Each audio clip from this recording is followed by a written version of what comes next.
Hello and welcome to the NAB 2020 special show. We've been looking forward to this for probably the last 5 or 6 months, and it's great to be here in fabulous Las Vegas, Nevada. How are we, boys? Nice. I don't know. Somehow it all looks the same, though. For some reason, you look like you're in the most Vegas location of us all. That's for sure. I know. I put on a red T-shirt. I got all colourful. I like it. Yeah, it's so close to being there.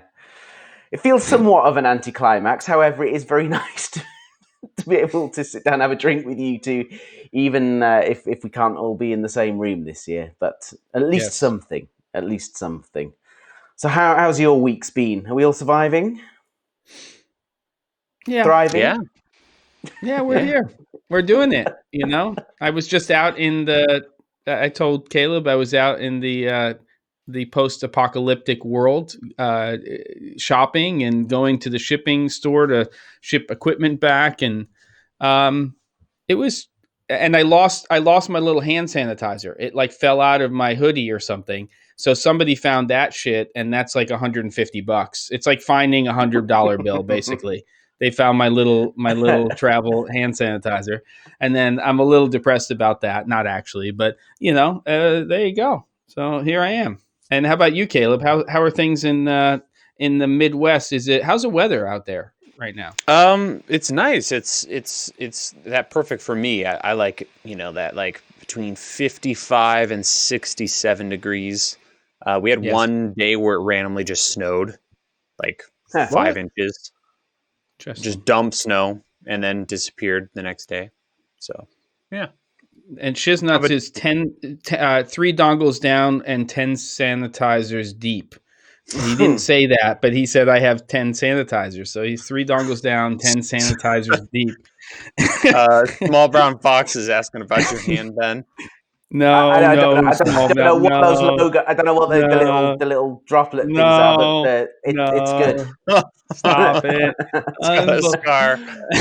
Oh, geez. We are in Vegas. Maybe we're not.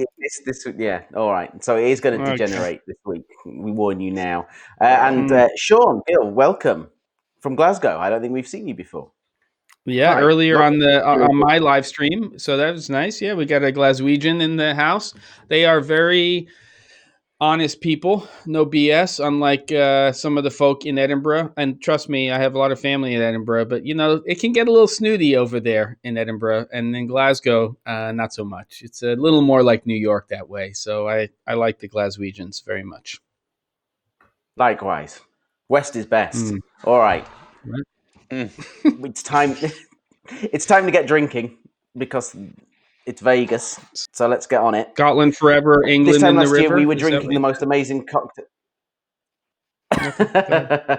Probably. All right. So what we drinking? Something exotic. What have we got? Margaritas. Last year we were drinking $60 rye whiskeys, and we shouldn't have been. It was not the right drink to be buying at that time. But yeah.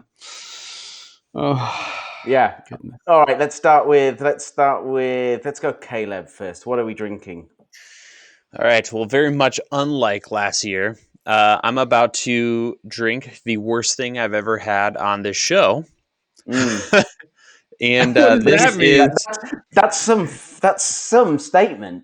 Yeah, well, the problem is, the cabinet's starting to get a little thin, and I don't want to drink the same thing like multiple weeks in a row. So the time has come. So here's what we're doing. It's in a decanter, so it makes me feel a little better. It looks a little nicer. This, I was trying to find a good budget Scotch. So Ben and I have talked about like our budget whiskey, right? Yeah. Your kind of daily driver. So I was trying to do that with Scotch, and I've learned it's just not possible. You're not going to find, something super affordable like you can whiskey. Whiskey, I feel like you can save some coin and something that's passable. This is not the case. So this is a Scotch made by, a place where you go shop. Rhymes with Hams Oh Club. yeah. Club. Is this a Club as Kirkland in I'm brand? clubbing Is this you. is this a Kirkland brand? Yeah, Whiskey? Maker's Mark Scotch. So What? it's Maker's Mark Scotch. you got the good stuff up here, right? Yeah. Macallan, all that. And then you've got gasoline that you put in your Mm. lawnmower. This is Yeah. like kind of in here. Right, a little bit above gasoline. Do you know why? I know As one reviewer on their website said, and I would agree with this, it's better than no Scotch, but not by much. Right, you know what the big mark of how bad this obviously is? Just hold the decanter up again. How pale it is. No, how much of it there is. Right. Well, we're There's getting tons low, of it. man. I got to make it happen. No, I've never seen a bottle in your hand with that much in it. Oh, there you go. I see what you mean. Yeah, that's what he's saying. Yeah. So what I would say is, so to my knowledge, the world's #1 selling Scotch is Dewar's White Label. And I think that has largely to do with the fact that it's on like every airplane, and in the States it sells in quantity. Right. Obviously, Johnny Walker sells in quantity too, not Blue Label, but the cheaper stuff. Do yourself a favor, and not that it's amazing, but just get they'll do like large bottles of Dewar's White Label, and that should be like your bottom shelf Scotch, probably, because it's not had that. It's drinkable, It's like if I'm on an airplane and I usually want a Scotch, I don't want a bourbon, I'll just get a White Label, and it's fine. It's even better in coffee, but I'm just saying. Yeah. No, I 100% agree. I've had that on the show once, and that is officially the bottom of what's drinkable. This is, I want to say like $18 for a 1.5 liter. No, it's wrong. Absurdly affordable. And I saw it, and multiple times I'm like, that's going to suck. Don't do it. And then I was like, I got to try it. So here we are. So I'm doing it with ice that takes off the edge. And that's what we're doing today. All right. Nice. Pretty good. Jem, what are you drinking? I just got back from the liquor store because for some reason I've been drinking Scotch a little bit in the, during this situation. So it's nothing fancy. It's my COVID-19. Here it is. It is the Founders Reserve Glenlivet. And I might have just picked up a couple of bottles of it. Hopefully Jess is not watching the show and I'm not getting in trouble, but she probably is. Rob, again, come on. Get out of here. Look at this. $5 Canadian, $3.50 US in the house, and thinking of you at Kevin, the Basic Filmmaker. Interesting. Who is in my neck of the woods. So there you go, which I didn't know until recently. So is he Rob, in the chat, or is something wrong with Kevin? Oh, I don't know. Of you? Wait a second. Yeah, Rob, are you Kevin? Yeah, what's going on? Rob, you got to copy that. Rob, we need some more information because now we are in mystery. And I saw a couple of posts from the Basic Filmmaker earlier today, so I hope everything is okay. Please let me know. That would suck. Boom, I just got paid is right. Dang, that made this bottle almost $40. It's or under $40. This is on sale. You can get this for about $36, $37 in Oregon, and it was $42, which is not super cheap for sure, but it's for a Scotch, it's reasonable-ish. You could get 2 big bottles of this for that, Jem. Yeah, and I could die. I'd almost pay to watch you just drink it. My insides would probably just be melt out. What are you having, Ben, for your drink? So this is a new one. I am on beer tonight purely because I've got absolutely nothing else in the house right now. And in my village, the only alcohol that I can buy is from the little window in the pub/brewery down the road. But this is one of theirs that I've not had on here, which is Mrs. called Butterworth. Vchelka. Which is what is Mrs. Butterworth? It's an American bottom shelf maple syrup. Yeah, maple syrup in quotes. It's made of liquid plastic and sugar. It's liquid plastic, corn syrup, and sugar with some food coloring. We get this every time I bring out a plastic bottle. Yeah, the floor. They're very odd, but I'm very jealous. They all look like delightful, unfiltered magic.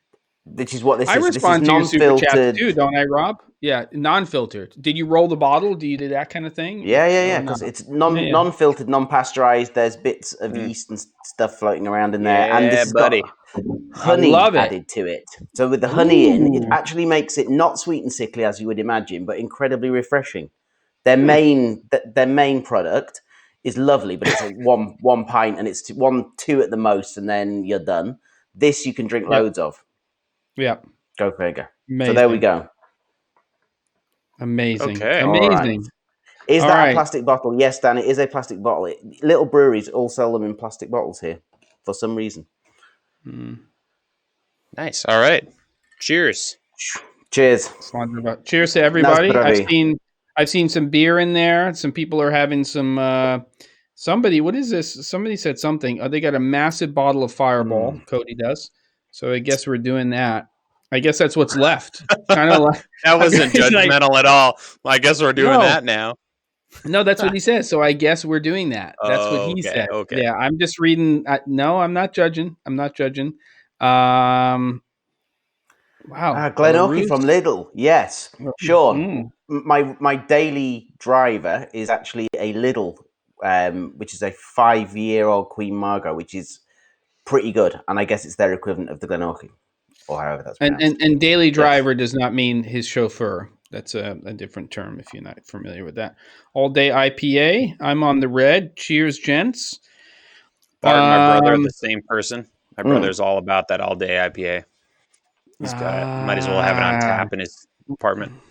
I'm tracking with you, Rob, that? on the super chat. Yep. That is Founders. Okay. Right? I think so. I don't know. So your Scotch is basically, if we put it, your Scotch is basically like Windex. It's but it has a little bit of flavor. It's like you could use it to clean your lenses. Yeah. Like take the coatings off your lenses. Oh, El Dorado 12-year-old rum. Jeez. So that's some stuff we got going on. I need to get my rum game on. There's some delightful. I've had some really amazing rum, but I haven't had it in a long time. Nope. My dad's really into it, and he always finds this great stuff.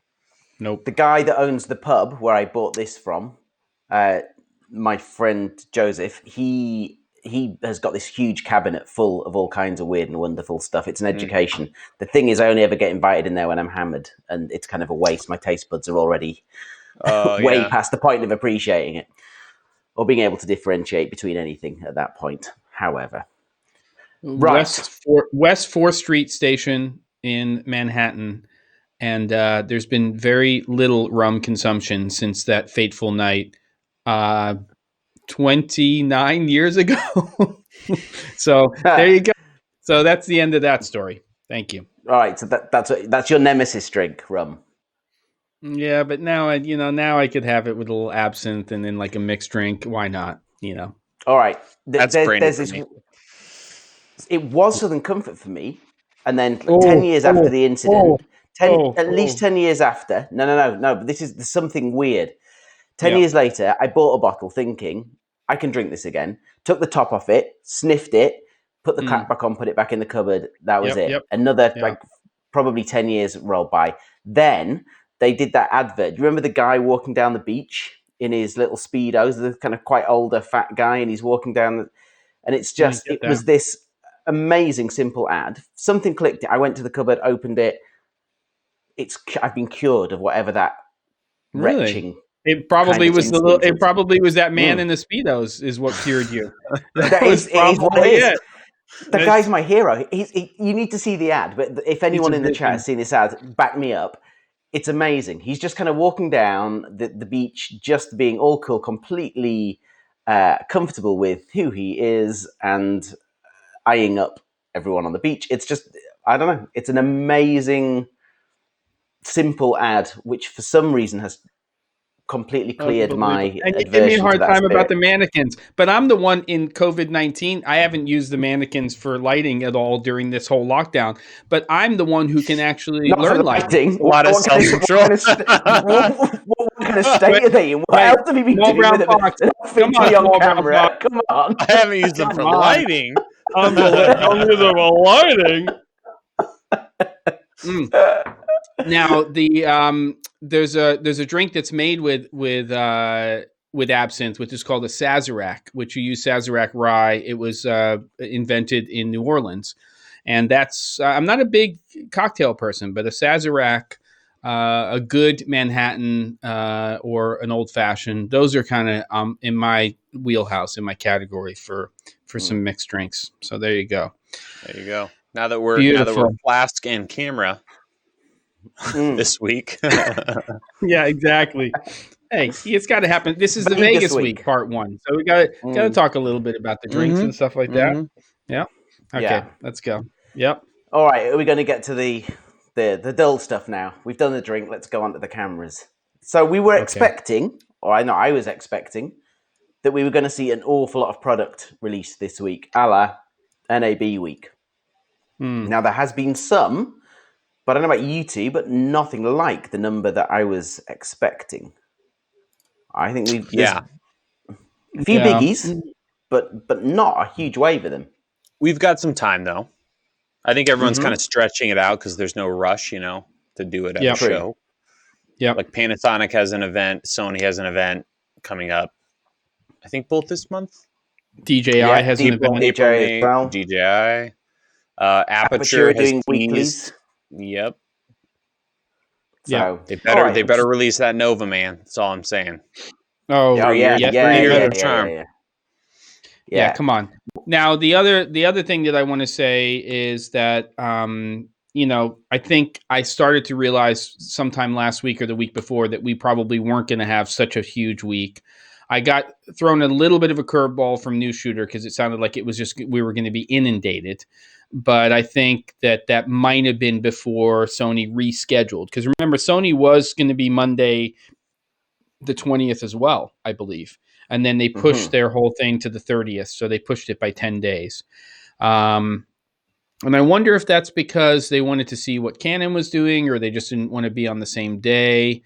A week and a half gives you quite a lot of time to change some things and to pivot if you need to. So I don't know. We'll have to see. There's no GH6, trust me, Shiznuts. That's not Panasonic's game. If we're lucky, we'll see an EVA 2 with a usable screen. Just saying. Yeah. You don't think they're going to do another Micro Four Thirds, or just not right now? I think they. I could see them doing another Micro Four Thirds, but I don't see why they need to do it right now. Again, we talk about the whole idea of cannibalizing your market, right? And it'll be interesting to have this Canon conversation today because things are really changing with them as a company. But that S1 and that S1H are cameras that I would think that Panasonic would really want to, take off. And if they come out with a GH6 and they push something with a speed booster, and they add some things, it could cannibalize some of those sales, I think, potentially. Interesting. All right, then. When you mentioned Canon, let's jump in there, shall we? All right. Two biggies. Let's start with the biggie, the 300, the C300 Mark III, which we all knew was coming. Yep. Spec wise, that thing looks pretty amazing, and for a very reasonable price. I think it's priced absolutely perfectly for what it is. And spec wise, it's pretty incredible. So for the headline stuff is we've got RAW in there, we've got 10-bit AF at pretty much every frame rate. It's claiming up to 16 stops of dynamic range, which is a claim, obviously. They never quite hit it, and it's where are those stops, which is another conversation. High frame rates, I think up to 120 without having to crop anything in the in 4K. It's got obviously. The other really interesting thing that I saw on those specs was that you didn't have to switch it on the system between NTSC and PAL to get the 120 from the 100, which all their other cameras you have to then reset the entire thing. Sometimes you have to format your card. So to me, that looks pretty amazing for a price of, they're reckoning about £10,000, $10,000 US. It's always the same now. $10,099. So it's basically $11,000 US is And my that's body understanding. only, right? Body Yeah. only. Yep. And just a big shout out to Chris. Thank you very much for the $5. $5. And who's getting that shiny new C300 Mark III? Sell me your C200s, happy face. Homemade gin here. Thanks for the entertainment, dudes. Good question. I mean, we're going to get a firmware update at some point for the C200 as well. It's come out. Oh, I didn't realize that. Yeah. Yeah, it doesn't do an awful lot. What it has enabled is SDI and HDMI out simultaneously. That's kind of important. That is very frustrating on that camera. And then we're going to get a pseudo 60, right? Some kind of 60 thing. Yeah. Question for you guys, as sir. C200 users. Do they now have 10-bit 422 non-RAW, or no? Nope. Okay, nope. You gotta pony up for that. Yeah, come on. Yeah, you got to pony up for a C300 Mark III. There is no way of updating that camera to do that at the moment, and it doesn't output it either. So you're knackered. There is no way of getting. Yeah, it's raw. Yeah, it's raw or nothing, pretty much. It's raw or it's 8-bit. Yeah. This is they got there's some weird things, and some of them are amazing, and some of them are a little head scratching with Canon right now. Now we're starting off, by the way, it might be a promotional price, but the C200B, which is essentially the C200 without the electronic viewfinder, without the LMV1 screen, without actually the grip unit, it's just the body, is down to $3,999 US. So it's $4,000 for the C200B. So if you're rigging up on gimbals and things like that, that's pretty great. How much again? $4,000 US. 4,000. And then you're, for an extra $1,500, you're basically filling in all the blanks. You're getting the electronic viewfinder, you're getting the grip unit, you're getting the LMV1. We have the LMV2 now, which exists on the C200. It's on the C300 Mark III and on the C500 Mark II, and that is a standalone product as well. So you could interchange those screens between the different camera systems. And that's kind of what's interesting. We're seeing a little bit of a coexistence with the C200 series and the C300 Mark III, C500 Mark II. But the C500 Mark II and the C300 Mark III both have the exact same camera body. And in fact, they're really the only difference, besides sort of the modes that are inside of that camera and some of the specs, is the sensor size and the sensor that's inside of the camera. So the body actually weighs exactly the same. It's all the same extension units for the unit. I just finished up the C500 Mark II course for MZ Pro, which is coming out in like a week or two.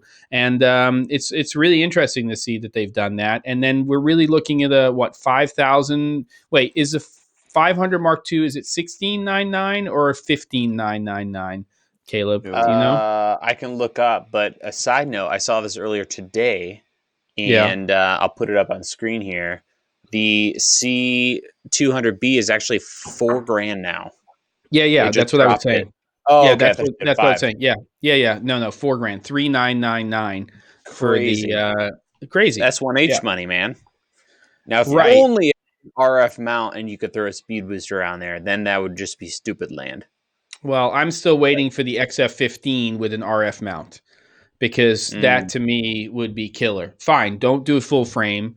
Make it Super 35, but an XF15 with an RF mount would be pretty killer, I think. Yeah, I'm wondering if they're just dumping. Well, yeah, if that's over forever and it's just going to be, the R line for video.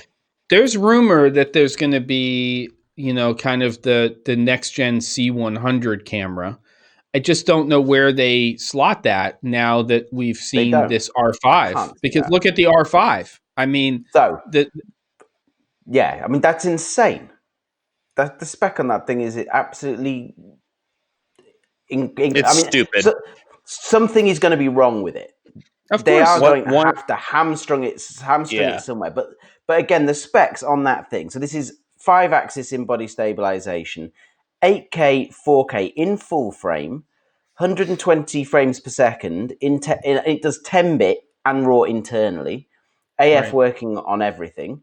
I mean, you can only record for 30 seconds in 8K though. 29.99 seconds. 9 seconds. Not minutes. Yeah. 9 seconds. You can't, well, that's That'd be great. Two questions I have about this camera and the crippling. Sorry, Ben, you can continue. We can talk about what our guesses are. Okay. The 2 question marks are what we just talked about, the time limits, and then the other is pixel binning. Are they going to pixel bin this bad boy to make this happen? They haven't said. Because, I mean, 8K... I can't find any information about that. 8K raw video internal with AF and in-body stabilization, that's going to generate a crap ton of heat. And we all know Canon's, their processors are, meh.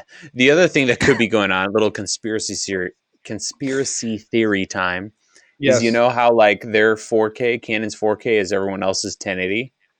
Yeah. What if their 8K is essentially just up-res 4K?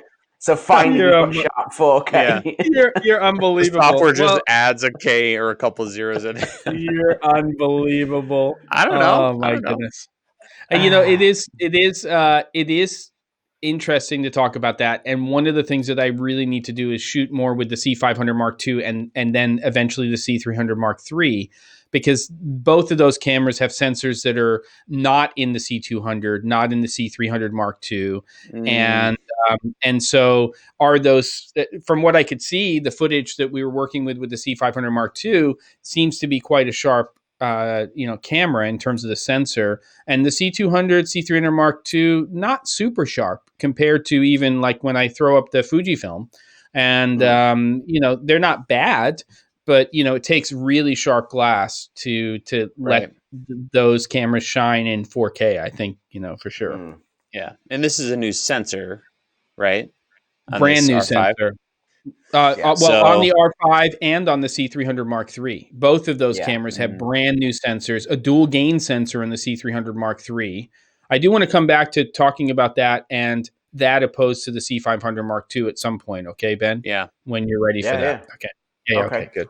Right. Some point, Jem, I'd love to get your opinion on the S1H if you ever had the chance to shoot with it. I'd love to get it from a Canon person to play with.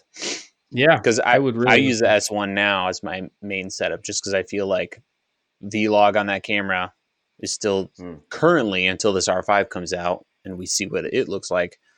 If you're looking for like a really flexible raw or log image, full frame, 4K, the downsampled 6K to 4K situation over there is ridiculous. Killer. And what is I've been using? Yeah, go ahead. Oh, I was just gonna say I've been using my old vintage lenses recently on videos with that camera, and even though they look like just awful compared to Canon glass on like a HD DSLR, on the S1 they're perfect. There's so much resolution there that they just blend wonderfully together, even wide open. Love it. But can you tell me just so that I remember, because it's just too many dang cameras now, the main differences between the S1 and the S1H? What are you getting with the H that you're not getting with the just the one? So the H gives you the bigger body, gives you 6K open gate. So you're getting a 16 by 9. Good for great for anamorphic. Yeah, great. Yeah, and it gives you 4.3 and 3.2 4K or 3.2. It gives you all the anamorphic options available. You can shoot open gate with anamorphic, 4.3 or 3.2 open gate. Got it. Okay. And then it gives you higher data rates. So full frame, it might do a crop, but you get the 400 megabits a second. The S1 does 4K 150 megabytes a second. Okay. So it's similar to C200. Unless you do out to an HD or to an Adamus. But I love that 150 for YouTube, because you're getting 422 10-bit at 150 megabits, which for YouTube is awesome, because you get all that goodness at a low data rate. So your files, blah, blah, blah. So the firmware update for both is going to be both for the S1 and S1H to do ProRes RAW out to the Ninja 5, right? Isn't it going to support both cameras, or is it just S1H? I think it's S1H. And do you just want to bang that up real quick, because that's a short one? Huh? and then we can go back to the C300. Well, yeah. I mean, firmware update for Ninja 5. We'll see if that also comes to other things like the Shogun 7 and stuff. But basically, kind of the evolution of this ProRes RAW, over HDMI stuff that started with the Z6 and the Z7, right? I'm playing to the to the people over the pond, right? Right, Z6, Z7, and that of course works, but based on everybody's tests with it, there's really just certain ISOs that are really the sweet spot if you're using it, and it's not like you can just ride your ISO with that ProRes RAW from those Nikon cameras and get what I think you're going to be getting when you do the S1H. Because the S1H is a very different camera and was really designed for video, along with stills. In fact, I kind of think of the S1H more of a video-based hybrid camera as opposed to a stills-based hybrid camera. Right. It's kind of how I think of it. Yeah. It's the closest thing to a modern Canon XC. Yeah. XC15 is what I meant to say, not XF15. Yeah, XC15 earlier. So thank you for that, because that jogged my memory. Yeah, so I'm only seeing S1H here. Got it. No S1. Okay. Cody said if they do it for the S1, he's going to go buy a Ninja 5 right now. Yeah. Didn't they have some deals on this week as well, Atomos? Oh yeah, really good deals. Yeah, I don't know. It's like $599 or $649, and I mean, that's a great little monitor recorder. I mean, I think the Ninja 5 is a well thought out thing. I was bummed when I saw their pricing, or I saw the email and I saw Ninja 5 Pro kit. And you and I thought they were Ninja releasing a 5 Pro because they could really use a Pro version. Add SDI, so now you can do like big boy camera ProRes RAW. Does that not do it? Does that not have a module? There's a module that you can plug into the back. But that's all cheap. It's like it's low not res. It's not RAW. Oh, okay. So they need a Pro version that has that, and it needs to be quiet because it's a great monitor, but it's loud as balls. So what's going on with your balls? Balls are loud. They shake around a lot. There's a lot of stuff going on with them balls. So if you want to use it as a monitor, because it's a phenomenal monitor, HDMI in and out, blah blah blah, you can't. And there's the Shinobi, but that doesn't have HDMI pass through and a bunch of other stuff. So they need that Pro model, I think. Okay. Interesting. They probably won't, because they're awesome in that they, as a company, they take good care of their products until it's time for a new generation. Right. I'm just waiting for this. I'm still waiting for a 4K Ninja Star to come to the market. Yes. But, Yes. Yeah. I think that ship has sailed. Yeah. Love it if they did. Okay. Yeah. All right. So I think those things covered. I think we all think. I don't know. I think the R5 sounds amazing. Sounds far too good to be true. Where do we think that's going to be priced?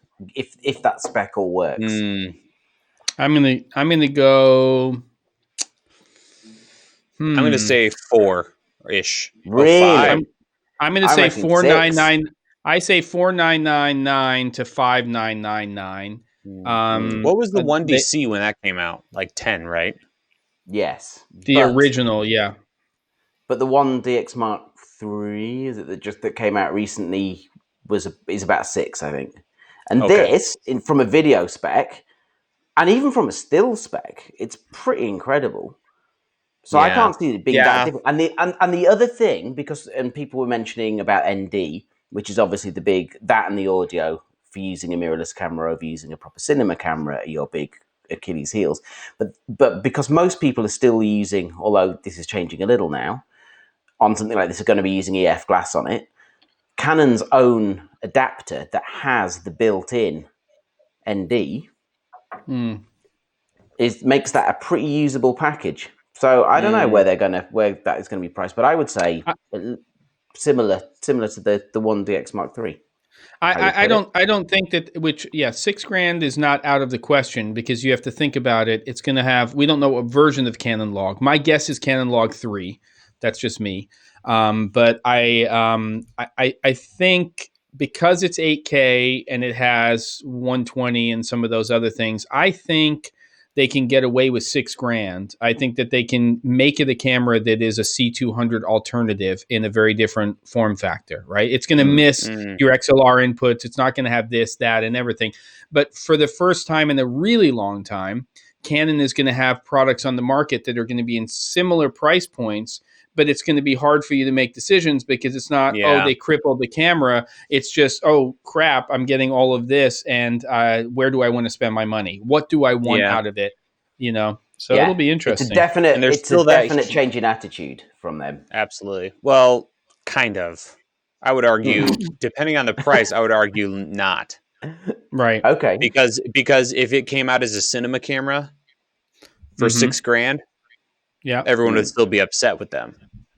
I mean, I feel like amongst the mirrorless land, like not cinema camera land, people are still upset that they don't have something to compete with, like basic full frame cameras from everybody else. Right. Like Panasonic, Sony, they all have like a really good 4K full frame camera for the money, $2,000, right? Sigma now. Whereas Canon still doesn't have just basic 4K full frame for around $2,000. Still not possible. So if this comes out for $6,000, or $5,000 even, that's still more than double.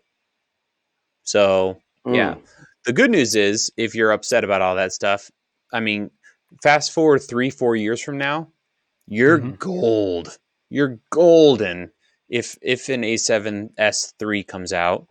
5 years from now, you'll have like used S1H, used R5, used whatever Sony's going to come up with. The world's your oyster. Yeah, it's kind of our oyster right now too. I mean, look, right? But if you're like looking for a $2,000 camera, I agree. Yep. I think that, you know, we're kind of an interesting time here with Sony as well, because we're talking about all of these other companies.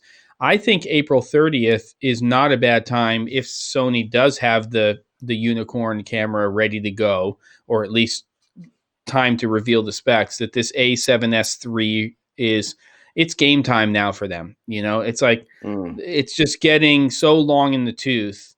And I always say the pendulum swings, right? Don't burn your bridges. This is now Canon's hour.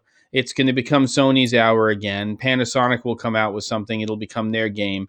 You know, none of these companies are dumb. They all have their own strategy, and they're always going to be at some point or another topping the other company. So, you know, we're just going to move to where things are. And then there's always going to be Arri in their space, and there's always going to be Red, you know, in sort of their space. I think Red has really the most to gain and the most risk right now in sort of the market with the Komodo, because the Komodo is kind of a make or break for them in some ways. And it's going to have a lot to do with where it comes in terms of price point in the market. Because Blackmagic's fine if they do a full frame pocket camera. They'll just sell that thing for $3,499, and they'll be like, here's your full frame, you know, pocket cinema camera. Oh, by the way, we threw in an articulating screen. And, you know, what else are they going to do? You know, they'll put something else in there to make it a little less annoying. They're going to kill it. It's no problem. But I think Red is, that Komodo is really important to them as a company, I think, right? It is. But then when you get things like the C300 Mark III coming out with that kind of spec on it, and at that price point, you know, they're in a really precarious position, I think. They're screwed, I think. I'll just say it. I love like the idea of Red, everything about Red, minus, you know, the proprietary stuff, which in this camera they're kind of dropping for the first time. The problem is if you've been tracking this camera, I think the biggest problem is their original idea was what, $5-6 grand? What was it? I'm sorry. I just saw a comment from Shiznuts. It's fine. It was supposed to be. Well, remember, originally there was a one point where it's supposed to be 3K for 3K. That was like Right. going to be a huge thing. That was later. That was after Red 1. But that was like, Anytime Red says something for something, just write it off. They've been saying that like every other year for how long? 10 years? yeah. It's stupid. Anyway, Yeah. the problem with that camera is they're like, oh, cool, we'll make this little camera. It'll be 3K for 3K or under $6,000, I think is what it was supposed to be. $5,000, $6,000, somewhere in that budget range, right? And it's going to like open the floodgates to like, you know, indie budget filmmakers. And like, I think it'd be great for the company because you wouldn't have these like, you know, higher level. They'd be in the game with everyone else, Canon, Sony, Panasonic, blah, blah, blah. But then they're like, oh, we could add this. Oh, we'll add this over here. And have you seen the more recent stuff where they're like, so that original price, now that we're adding like 6G Wi-Fi monitoring capabilities, we'll just add 5, 6 it's going to be the more. price. Yeah, we'll just add 5 or 6 Gs to the price. Like literally every single previous Red camera, it's going to be, you know, at least 50% more, 100, you know, it's going to be more. Yeah. I'm guessing it's going to be around $10,000. I don't know. We got a comment from Pigment Film. I don't know. Wait, well, we got a comment from Pigment Film, probably the first comment ever from Pigment Film, which by the way, is definitely in the category of the Grumpy Penguin. Doesn't roll off the tongue as well, but Pigment Film is definitely unique. That could be a race. Yeah. Hang out more with us, man. We like the name. Yeah, come on over. Let's get a better avatar. Well, I think there's one there. It's just cryptic. 8K and even 4K 120 is overkill for many. Could Sony just produce a 4K 60 full frame for $1,000 less and clear up? Maybe with a new, better screen. Well, I think that Sony's got a few challenges. I think that the first challenge has to do with bit rate, right, and bit depth, and sorting that out, because this whole 100 megabits per second at 4K is just dog's ass right now. It's just ridiculous that they're doing that. A7 III is a fantastic little camera, by far, in my opinion, for video in their form factor, the camera to get if you're going to go Sony, but A7 III's has got to have, you know, minimum 2, but really up to 400 megabits per second, 10-bit 422 internal. It would be fantastic if they went a little bit into that RAW space, though we're getting lots of Blackmagic RAW's the killer of them all, right? It's probably ProRes RAW. If you can access the data, which you can access quite a bit of it in DaVinci Resolve, you can access some of it actually in Premiere Pro off of the C500 Mark II, C200, C300 Mark III. But, you know, really, I think that I will argue that 4K 120 is, I think, important as we go forward, because 60 is great. And 60 takes a little bit of the edge off when you're overcranking. But I think having 120 in the camera is something that a lot of people will use, especially if you're shooting commercials, you're shooting music videos. Even if you're doing sort of like really sexy B-roll stuff, you know, going to 120 can definitely do that. Sports, I think, you know, has application for 120. And so I think going that route, and I'm glad Canon's doing it. Why are you laughing? What's up, Ben? Tell me. It's all right. I've just seen a comment about which Toby JT87, I presume is Toby Tompkins, my good friend, colorist, saying 100 megabit 4K is dog's arse. It is. Yeah. I said dog's ass and he said dog's arse. Yeah, I agree. At least do what Panasonic has done, which is offer a low data rate. Like for them, it's 150, 422, 10-bit. Because you can still push that pretty surprisingly far. But as we all know, you even look at the log setting in the menu system, and the camera like farts, you know, weird banding. It starts farting bands, just weird colors of bands. I mean, I like Fuji's approach. Even though they're not full frame, they give you a 100, a 200, and a 400 megabits per second. So you get to kind of dial it in. Yeah, it's really nice when you get to do that. So there's a lot of stuff going on there. And the red cell phone. And just before we kind of get into the chat and everything else and the stuff you want to do, I did want to just mention that C500 Mark II, obviously what you're getting 5.9K. And you're getting full frame. Those are the two big ones, right? But you're not getting 120 across the boards like you are with the C300 Mark III. I don't think it's going to be as good in low light as the C300 Mark III because of the dual gain sensor. And I hope that the two cameras match because they have different sensors. If they can match those two cameras, that will be a nice combination. But I think that the C300 Mark III is going to be the workhorse camera. And I get that it's not full frame, but it's going to be like for dock shooters. That's going to be very attractive, especially if the low light capabilities are better. And I think for people who are, cranking out content, if they don't just get wooed by full frame, and that's the thing. And, full frame is great. It has a look, right? And if you're in confined spaces and you get that additional field of view and all of that stuff, that's fantastic. But don't let them pull the wool over your eyes completely and just think that full frame is the end all in terms of sensor size, because all of these different sensors are all very capable. And, I'm still quite happy with Super 35. Speed boost, a micro 4/3, as long as it's a clean sensor. GH5S, good example. So, there's a lot of options out there, and just don't just buy into the whole full frame, large format thing, because it's not the end all for just everything production wise, in my opinion. Okay. Let's move away from Canon. We've done that. What else was released this week? We had Deity with that cool little Duo microphone. Have you seen that? Yeah. You know something about it, right, Caleb? Let's get to Caleb on the Deity stuff. Yeah. So there's kind of three pieces of news from Deity, or Deity, depending on who you're talking to. Deity. So, which one did you start with? The microphone, the Duo? Yes, the Duo. So Okay. I put it up here. Do you guys want to talk about it, or just? Yeah. You're the captain right now. Let's got it. So it's two microphones glued together, not glued together. One facing forward, one rear facing. The idea is the idea. Usually I say staple. Yeah. I don't know why, but so the idea is you're vlogging or filming yourself. You can flip the camera around and boom, you've got another microphone ready to rock. No flipping things around. And they're pretty smart with this. You can see the front capsule is larger. It has it's more sensitive. It has a better range, cardioid.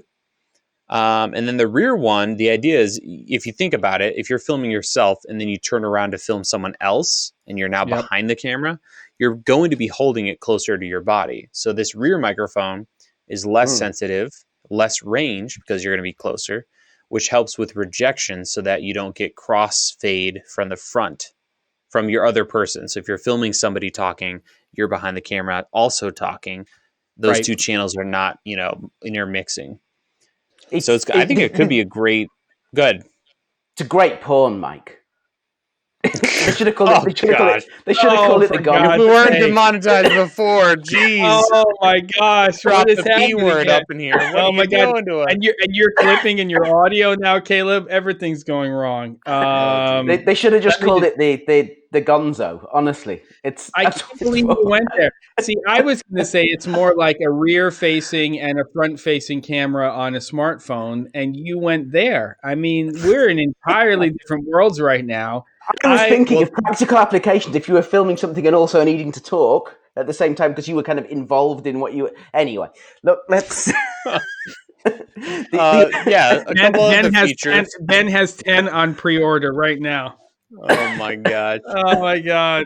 At a warehouse outside of Prague. I'm sure I'm not the only person that's seen that and gone, that's exactly what that's for. Unbelievable. Okay. Unbelievable. But we need to mention the other cool little feature with that is that you can disable the rear-facing mic and there's an input, so you can put a lav mic into it, so you can do an interview if you're doing something. You'll see this little size matter switch though. Here. Yeah, go ahead. Oh gosh. You'll see this little switch on the top of the microphone allows you to use just the front-facing or the dual. And when you're in the just front-facing mode, you'll notice on some of these other photos here, there's a couple of jacks here. You have your output to your camera or whatever device, and you have an input. So you could plug in, let's say you have a Rode Wireless Go receiver. You could plug that in, and that'll take your right channel up. So this whole idea is it's 2 channels in your camera. So it's a good time. Oh gosh. Now I can't say anything without it being a euphemism. We had to do this Let's week just with get the this Vega over with. stuff. While we're talking about, euphemisms and Yeah. plugs and things, let's go over here to TX land. Yeah, let's talk about that. A couple of things. Let's talk about the more square products. Let's not call Real it quick. what you sometimes call it, and let's just call it Yeah. a plug-in transmitter. Okay. Okay. Yeah. Right, so Deity has this transmitter, this plug-in transmitter. Yeah. And That's they what it's just called. did a firmware update, and right here, boys and girls, is huge. For the US, you can now record and transmit 48-volt microphones. So you could have this at the end of a boom pole and be able to record it and also transmit. If there's any hiccups in production, you can fix it in post because you've recorded on this transmitter. Love that. Super dope. Also, right here, you're able to plug this into your computer and use it as an audio interface. So now when you're on the road, you can use it as like a podcasting microphone, plug it into your microphone, and now you've USB-C? got, I believe so. Yeah, because all their other stuff is USB-C. And it has a headphone jack.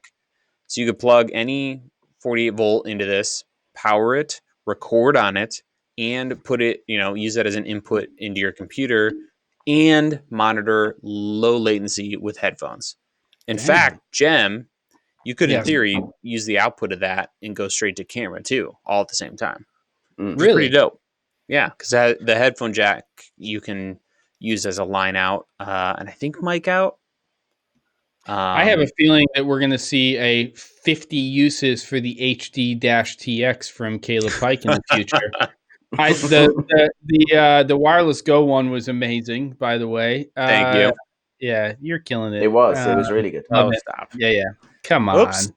What's the other thing? I'm trying to find, is it over here? And then they also came out with a new transmitter pack that is a transmitter, receiver, recorder, and has time code. It can be a time code box, can transmit times code. So it's got it all. Yep. Long and the short of it. But this one does not record and transmit in the US, just so you know. Ben, first camera it does. Ben, your guess of first manufacturer camera company to put 32-bit float audio into their camera. First company. Just say the name of the company. Sony. Okay. Probably. Interesting. Okay. Caleb? I would say Panasonic or Sony. Or Blackmagic. Actually, yes. But Jem talked to at least me, maybe all of us, about this in the past. Like, how dope would it be? Or was that on the stream when you were like, what if there's a little, like, powered by sound devices on the top of the best. Would be so good. That, like, but of course what's going to happen is it's going to be unattainable because Arri and sound devices will do it together. So it'll be in the next Arri camera, but it won't be in any camera that we can afford. But I agree. I think Sony, because Sony is a big audio company too. So they have a big history and they haven't gotten into the 32-bit float thing. So it'd be pretty cool if they did that and they did it in camera. Because they don't make mixer recorders the way sound devices does, right? Mm-hmm. So just put it into your cameras. That'd be awesome. Love it. Okay. Coming down for a breath of air here. Yep. So that's those covered. The 300X was finally officially launched after a long time of us seeing prototypes at various trade shows over the last at least a year, I guess. So finally out. So this is the bicolor version of the 300D, and it's gone on sale at $11.99, which I'm sure we've had a conversation in a recent episode where we predicted almost exactly that. Yeah. Well, let me just say one thing without any opinions about the product. This is the first product of whatever number of products Aperture is saying they're going to release. They've sort of teased that, that they're going to start to announce some new products, not just this one product. So smart and interesting that this is the first one, which means that we should have some interesting stuff coming up. That's all I'm going to say right now. I'm going to let Caleb and Ben talk about this one. Yeah, you've heard me talk about bicolor, and you need bicolor in COB lights. So hopefully they got it right. But that's all I got to say about it. Ben, any thoughts? Not really. I think because we've all known about it. We've all seen the spec on it. Aperture have been doing their training sessions on all of their products, for their certified training. Yep. That they've been running over the last few weeks, which has included that light and a lot of spec on it. So we all knew what was coming. We've all known about it for a long time. It's great. It's fantastic. It's the one bugbear with using their current D series lights is not having the bicolor. It's the only thing that's a pain, even though I love the way they've implemented the gel holder into their softboxes. But it makes that thing infinitely more versatile. Great. And I think price point's right too. I like to see the output of it and what that's like. And Jason's saying it'd be more impressive if it was basically a 300X was completely RGB. Chip on board RGB is a whole other thing. The fact that they're moving towards bicolor with chip on board is a big step forward. And you should really kind of check out what Tim Kang and some people are doing. He's over at Quasar. He's kind of like their in-house color, specialist, resident, color science person. He's been on Indie Mogul with Ted Sim. The problem that we're having right now with RGB is a huge problem, which is that the cameras that are out there on the market were designed to look at basically quartz halogen lamps, HMIs, daylight. That's what they're looking for when light is reflected off of objects from these light sources, and we want to see the color that's coming to the camera. The camera is looking for those types of light sources. And the problem with RGB in terms of spectrum and everything is it just doesn't handle things that way. So the cameras see the light totally differently than the way our eyes see it, even if we're using LED RGB lights that are RGB white, amber and white. So we've got a long way to go. It's the Wild West right now when it comes to RGB LED technology. Rest assured, there's a lot of people on the case and they're working on it, Aperture included. But I think it's going to be a while before we see really reliable RGB stuff happen, because it's going to happen on the lighting side, but it also to a certain degree has to happen on the camera side. So that's what I got to say about that.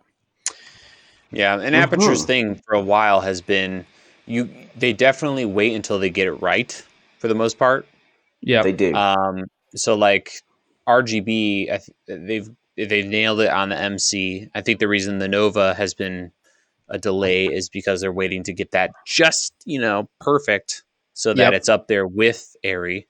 Yep. And then with this light, their main thing is, I think their goal, honestly, with each light is to get it to the point where it's HMI/tungsten compatible, or it's the same thing. So for them, the reason this took so long is they wanted to be able to put a Fresnel, to put their lensing system, spotlight, on there, the spotlight mount on there, and have it act as if you had a Joker, or as if you had an open face, or as if you had a Fresnel, whatever, or an M8. So this light does that. It's bicolor, but it acts as if it was a single source light. And that's been the problem, because there were other manufacturers brought out a similar form factor with a bicolor functionality. But as soon as you start putting certain modifiers on, and if you start putting a lens in front of that, you can see that those are different elements. It stops becoming that single source when you're mixing. So it's been quite a complex piece of engineering to get that done. Be interested to have a go at using that. Yeah. And I think that wraps us up for product, and it also takes us to our out. It is now 1 a.m. here.